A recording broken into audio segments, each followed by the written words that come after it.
Live 24 में आपका स्वागत करती हूँ। हम आए हैं पूर्व नागपुर की एक ऐसी बस्ती में जहाँ पे अनेकों समस्या है। जैसा आप सभी को पता है, जैसे इलेक्शन पास में आता है, बड़े बड़े नेता लोगों से मिलना शुरू कर देते हैं, लेकिन बस्ती की होने वाली समस्या पर कोई ध्यान नहीं देता। ऐसे समय पे कुछ सामाजिक कार्यकर्ता, कुछ युवा पीढ़ी सामने आकर इन लोगों की समस्याओं का हल करती है। तो आज हम जानेंगे कि इस बस्ती में कितनी समस्या है, यहाँ के लोग कितने त्रस्त है, और ऐसी समस्या का निवारण करने के लिए सामाजिक कार्यकर्ता के साथ एक युवा अधिवक्ता भी इनको पूरी तरीके से सहयोग कर रहा है। तो आइए हम जानते हैं उन लोगों से। आपकी बस्ती का नाम क्या है और यहाँ पे कौन कौन सी समस्या है? हमारी बस्ती है चिखली झोपड़पट्टी, शीतला माता मंदिर, चिखली देवस्थान झोपड़पट्टी शीतला माता मंदिर। हमारी ये समस्या है कि हमको आज 20 साल से हम लोग यहाँ पे, ना तो हमको संडास की तकलीफ है, पानी की तकलीफ है, हर चीज़ की तकलीफ है। यहाँ बरसात आता है, पूरा तकलीफ बढ़ जाता है। किसी को बुला के लाओ, आश्वासन देते, आश्वासन देने के बाद में सीधा निकल जाते। कोई ऐसा हमारा साथ नहीं देता, सिर्फ आश्वासन देते हम लोग को। आज कम से कम 30 सालों का गटर लाइन एक भी नहीं। आज 200 मकान है झोपड़पट्टी में हमारे। कितने मकान? 200 मकान है। 200 मकान में 5 संडास बना के दिए। 5 संडास में इन्होंने, जबकि पाइप बड़ा डालना चाहिए तो छोटे छोटे पाइप डाले कि 10 बार चौकअप होती। कारपोरेशन के लोग आके साफ करते।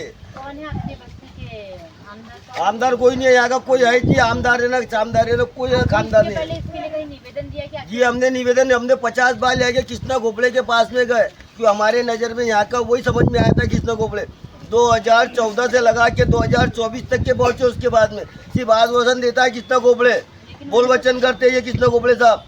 उनके पास जाओ तो ऑफिस में जाके क्या बोलते हैं, कारपोरेशन में आप फोन लगा के एक काम करो, इनका तुम लगा तो समझ लेंगे अपन। नहीं, लेकिन उन्होंने तो बहुत सहयोग किया लोगों को। नहीं, हमारी बस्ती का कोई सहयोग नहीं आज तक के।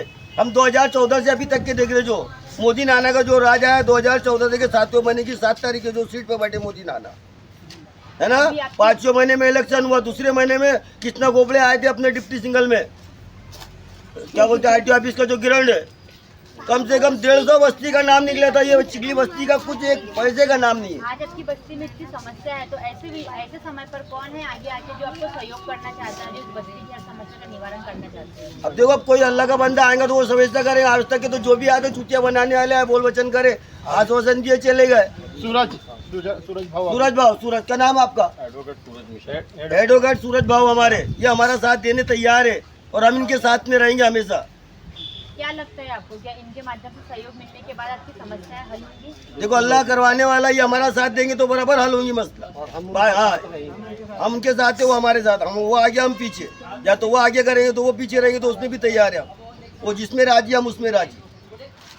जैसा आपने देखा कि यहाँ बस्ती के लोगों का कहना है कि इस समय पर यहाँ पर एक सामाजिक कार्यकर्ता, साथ ही एक युवा अधिवक्ता इनको पूरी तरीके से सहयोग करना चाह रहे हैं और उनके साथ में। तो अब हम इनसे जानना चाहेंगे कि इनकी बस्ती वालों की जो समस्या है, इस विषय पर किस प्रकार से सहयोग प्राप्त करके इनको साथ देंगे। सर, आपका बहुत स्वागत है। हम जानना चाहेंगे इस बस्ती के लोगों की अनेक समस्या है जिस पर आप आगे आके इनको सहयोग करना चाहते हो, तो आप क्या करना? मैं एडवोकेट सूरज मिश्रा, SM न्यूज़ लाइव 24 के सभी दर्शकों को धन्यवाद करता हूँ। जैसे कि आज जिस तरह से हम लोग पूर्व नागपुर की एक बस्ती में है, चिखली बस्ती में, यहाँ के लोगों की सबसे बड़ी जो समस्या है वो झोपड़पट्टी के पट्टे। 20 सालों से बसी हुई बस्ती, किसी आमदार ने, खासदार ने, नगर सेवक ने कभी यहाँ झाँक करके भी नहीं देखा। बरोबर, किसी ने झाँक करके नहीं देखा। कुछ यहाँ पे जो जोशीले लोग हैं उनके आवाज़ को हर समय दबाया गया, जिनको आगे नहीं आने दिया गया और इनका सिर्फ और सिर्फ इस्तेमाल किया गया। ऐसा यहाँ के नागरिकों का कहना है कि चुनाव के समय यहाँ पे नेता लोग आते हैं, इनको जुमले देते हैं और जुमले देकर के चले जाते हैं। 15 साल से बने यहाँ के आमदार यहाँ पे किसी प्रकार का कोई काम नहीं किया। यहाँ की गटर की समस्या सबसे बड़ी समस्या है। एक सरकारी संडास है जहाँ पे 200 घर के लोग जाते हैं। बिल्कुल बिल्कुल, बेशक। और 200 लोग घर के लोग जाते हैं। यहाँ पे बीमारियाँ, डेंगू, मलेरिया, मच्छर हद से ज़्यादा बढ़ गई है। यहाँ की महानगर पालिका, उसका भी और यहाँ के अधिकारियों का किसी का कोई ध्यान नहीं है। सब लोग अपनी पगार ले रहे हैं 80,000, 1 लाख रुपए, 60,000, 70,000, और यहाँ के नागरिकों के ऊपर किसी प्रकार का कोई ध्यान नहीं है। कोई ध्यान नहीं। हम सीधा आज इस न्यूज़ चैनल के माध्यम से शासन प्रशासन को ये बताना चाहते हैं कि बहुत ही जल्द अब इनको सावधान होने की जरूरत है। अब नागरिकों के साथ में मैं भी जुड़ गया हूँ। हम पहले प्यार से एक निवेदन देंगे, उसके बाद में अगर हमारे कार्य को नहीं सुनती है शासन प्रशासन तो इसके लिए हम आंदोलन करेंगे और धरने पर बैठ जाएंगे। और नहीं तो जा करके नहीं तो जा करके हम एनएमसी में ही या फिर एनआईटी में जा करके बस जाएंगे, वहीं अपना घर बना लेंगे और पूरी पब्लिक मेरे साथ में वहाँ रुकेगी। पूरी पब्लिक अपना बिस्तर लेकर आएंगे, अपना खाना पीना वहीं अपना घर बना लेंगे, क्योंकि तभी शासन प्रशासन को शायद समझ में आएगा कि यहाँ की नागरिक सही में त्रस्त है।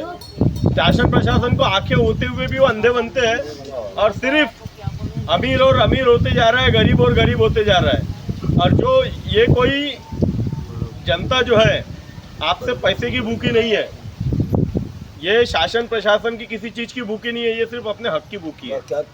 और इनको इनका हक मिलना चाहिए और नहीं मिलेगा तो हम आंदोलन करेंगे और ये आंदोलन तीव्र आंदोलन भी हो सकता है।